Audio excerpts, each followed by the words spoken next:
মেয়ে কি ব্যাপার তুমি এক হাতে কাজ করছো আর এক হাতে পড়াশোনা করছো? না না আন্টি, আসলে হয়েছে কি, আমার তো সামনে পরীক্ষা বুঝছেন, এর লেগে একটু পড়তেছিলাম। আর কাজের কোনো সমস্যা হইতেছে না, আমি তো কাজ করতেছি আর পড়তেছি। আমার বাসায় কাজ করে তোমার পরীক্ষা?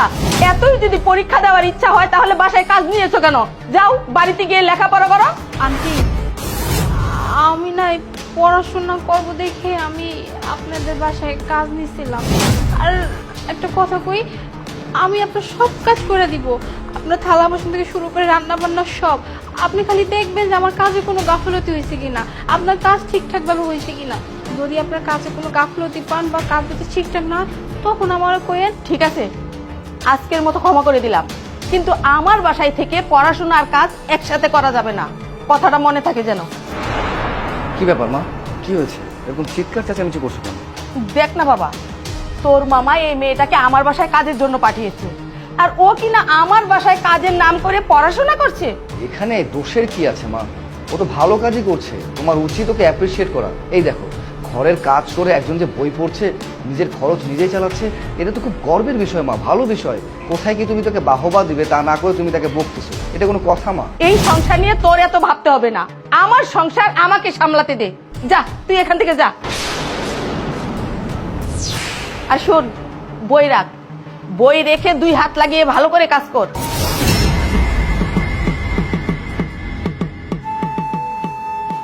পড়াশোনা করার লাগে তো আমি ঢাকা শহরে আইলাম।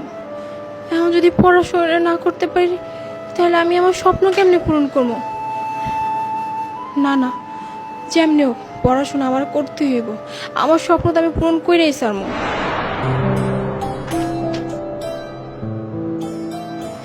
কিছুই মাথায় ঢুকছে না।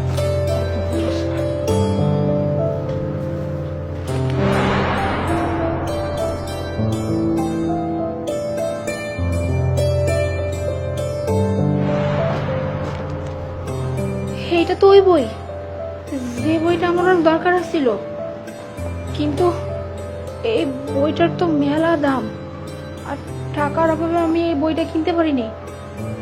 ম্যাডামের কাছে এই বইটা আছে, ম্যাডাম তো মনে হয় বাইরে গেছে। এক কাম করি, ম্যাডাম আইতে আইতে আমি এই বইটা একটু পড়ে ফেলাই, আমার কামে লাগবো।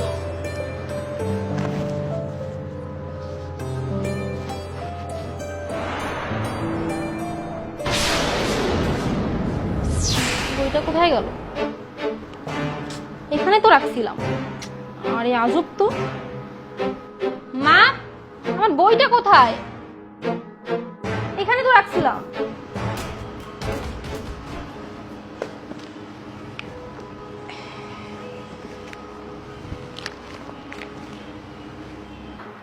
Instance or act of trying to environment, attempt an effort and enterprise act of seeking to madam, এই ছোট লোকের বাচ্চা, অশিক্ষিত মূর্খ, এই বই পড়ার কোনো যোগ্যতা আছে তোর? তুই তো একটা গ্রামের খ্যাত, তুই তো সরিয়ে সরিয়ে ভালো মতো পড়তে পারিস না, আর তুই এখানে আমার বই নিয়ে বসেছিস। আমিও না আপনার মতো কলেজে পড়ি, এই ডিকশনারিতে সব ইংলিশ লেখা, তুই ইংলিশ পড়া পড়তে পারিস? তুই যদি এতই পড়তে পারিস তাহলে এই ডিকশনারিটা পড়ে শোনা আমাকে। কি হলো, দাঁড়িয়ে আছিস কেন? পড়। আচ্ছা ম্যাডাম। যদি পড়তে না পারিস তাহলে তোর খবর আছে, বলে দিই। The 8th lunar day of the dark fortnight of the month of Bhadra when তুই তো ভালোই পড়তে পারিস, তুই তো শিক্ষিত মেয়ে, তুই আমাদের বাড়িতে কাজ করিস কেন? আমি আপনাদের বাড়িতে কামই নিয়েছি এই পড়াশোনা করার লাগিয়া। সামনে আমার পরীক্ষা বুঝছেন, আর এই পরীক্ষা না দিতে পারলে আমার জীবনের যে বড় একটা স্বপ্ন আছে, ওই স্বপ্নটা কোনোদিনও পূরণ হইব না। আজকে যখন আপনার রুমে যাও দিতে গেলাম, তখন দেখলাম এই বইটা ওই দোলনায় পড়া ছিল, আর তখনই আমি বইটা দেখলাম। আপনি জানেন ম্যাডাম, এই বইটা না আমার অনেক দরকার ছিল, কিন্তু আমার কাছে তো টাকা নাই, আর এই বইটার তো মেলা দাম। তাই ভাবছিলাম যে ম্যাডাম আওয়ার আগে আমি একটু পড়া নেই, এর লেগে আমি এখানে এসে বইটা পড়তে আসছিলাম। আরে সেই কথা তো তুই আমাকে আগেই বলতে পারতি, তাই না? তাহলে তো পড়ালেখার জন্য তোকে স্পেস দিতে পারতাম আমরা। কি হয়েছে এখানে?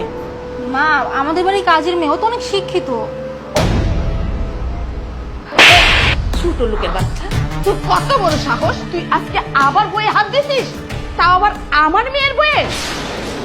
তুই এই মুহূর্তে আমার বাসা থেকে বেরিয়ে যা। আন্টি আপনার পায়ে পড়তে চান যে আপনি আমার কাজ থেকে বাইর করে দেন, আমার এই কাজটা খুব দরকার।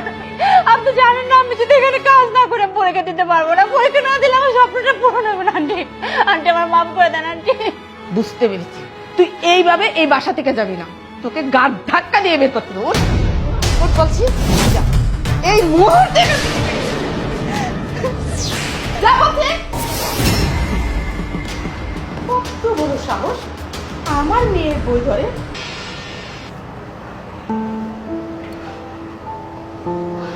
এক্সকিউজ মি ম্যাম, আসলে আমরা আমার মাকে নিয়ে এসেছিলাম। আমরা কিছু রিপোর্ট করেছিলাম আপনাদের হসপিটালে। রিসেপশন থেকে বললো যে ইমিডিয়েট অপারেশন করাতে হবে। এখন অপারেশন করাতে গেলে 10 লক্ষ টাকার প্রয়োজন। কিন্তু ম্যাম এই মুহূর্তে আমরা আর্থিকভাবে একটু বিপদগ্রস্ত আছি, তাই ভাবছিলাম কিছু যদি কনসিডার করে দিতেন তাহলে আমাদের জন্য একটু ভালো হতো। আই মিন মায়ের অপারেশনটা একটু ঠিকঠাক মতো করাতে পারতাম। আর রিসেপশন থেকে আমাদেরকে বলে দিল যে এই ব্যাপারে আপনার সাথে কথা বলতে, আপনি ছাড়া নাকি এই ব্যাপারে অন্য কেউ কোনো কিছু ডিসকাস করতে পারবে না। তাই ম্যাম বলছিলাম কি, আপনি যদি আমাদের প্রতি একটু সদয় দৃষ্টি দিতেন আমাদের জন্য একটু ভালো হতো। আচ্ছা ঠিক আছে, আমি দেখছি।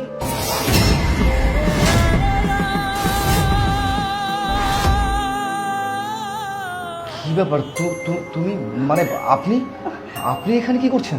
বাবা, এই মেয়েটা আমার বাসার কাজের মেয়ে ছিল না? হ্যাঁ মা, উনি আমাদের বাসার কাজের মেয়ে ছিল, কিন্তু এখন আপনি এখানে, আপনি কিভাবে ডক্টর হলেন? আই মিন আপনি এই চেম্বারে, এই হসপিটালের সমস্ত দায়িত্ব আপনার কাছে, মানে আমি কোনো কিছু বুঝতে পারছি না। অবাক হওয়াটাই তো স্বাভাবিক, তাই না? কারণ যে মেয়েটা আপনাদের বাড়িতে কাজের মেয়ে হয়েছিল সেই মেয়েটা আজকে কিভাবে এত বড় একজন ডক্টর হলো। এই হসপিটালের দায়িত্বরত একজন বড় ডক্টর। আমি আপনাদের বাড়িতে কাজ করতে গিয়েছিলাম শুধুমাত্র আমার পড়াশোনাটা করার জন্য, কারণ আমার পড়াশোনা করার জন্য আমার কাছে পর্যাপ্ত টাকা ছিল না। আচ্ছা আন্টি, আপনার কি মনে আছে আপনি আমার সাথে কি কি ব্যবহারগুলো করেছিলেন? আন্টি, যেদিন আমাকে আপনার বাসা থেকে ঘাড় ধাক্কা দিয়ে বের করে দিয়েছিলেন, জানেন আমার অনেক কষ্ট হয়েছিল। আমি রাস্তা রাস্তায় ঘুরে বেরিয়েছি, কোথাও থাকার জায়গা ছিল না, কি করব কি খাবো কোনো কিছু ছিল না। অনেক কষ্ট করে আজকে আমি এই জায়গায়। আপনি যদি চাইতেন তাহলে আমাকে একটু সাহায্য করতে পারতেন, ঘরে একটা কোণে কিন্তু থাকতে দিতে পারতেন। যাই হোক আন্টি, আপনি ভাববেন না যে আপনাকে আমি এই চেম্বার থেকে বের করে দেব, যেমনটা আপনি আপনার বাড়ি থেকে বের করে দিয়েছিলেন। আমি আমার রোগীর ট্রিটমেন্ট ঠিকঠাকভাবেই করব। আপনার যে সমস্যা আমি সমাধান করে দেবো ইনশাল্লাহ। আসলে সেদিনকার সেই ব্যাপারের জন্য আমরা সত্যি লজ্জিত। আমি সেদিন আপনাকে সাপোর্ট করেছিলাম, আমার মাকে বলেছিলাম যাতে আপনাকে সাপোর্ট করে। আপনি যেভাবে পড়াশোনা করে এতদূর এগিয়ে এসেছেন তার জন্য সত্যি আপনাকে দেখে খুব ভালো লাগছে। তবে আপনার মন মানসিকতা যে এত ভালো তা কখনোই ভাবতে পারিনি। আমার মা আপনার সাথে যে ব্যবহার করেছিল তারপরেও আজকে আপনি যে সদয় দৃষ্টিপাত আমাদের উপর দিয়েছেন এর জন্য সারা জীবন কৃতজ্ঞ থাকবো। আপনি সত্যি একজন খুব ভালো মানুষ। মাগো, আমি সত্যিই ভুল করেছিলাম। শিক্ষার মূল্য আমি দিতে জানিনি। আমি যদি শিক্ষার মূল্য দিতে জানতাম তাহলে তুমি আমার বাসা থেকেই লেখাপড়া করতে পারতে, কাজও করতে পারতে। তুমি আমাকে ক্ষমা করে দাও। আন্টি প্লিজ, আপনি আমার কাছে ক্ষমা চাইবেন না। আপনি আমার মায়ের মতো, আপনাকে আমি মায়ের মতো দেখেছিলাম, হয়তো আপনি আমাকে মেয়ের মতো দেখতে পারেননি। যাই হোক, আপনাকে ক্ষমা চাইতে হবে না। আপনি যে আমার সাথে যা আচরণ করেছিলেন বা আমার গায়ে হাত তুলেছিলেন, বিশ্বাস করেন আমি মনে কোনো কষ্ট নেইনি। আর আপনি একদম সুস্থ হয়ে যাবেন, একদম চিন্তা করবেন না। দিন ফাইলটা দিন। এই না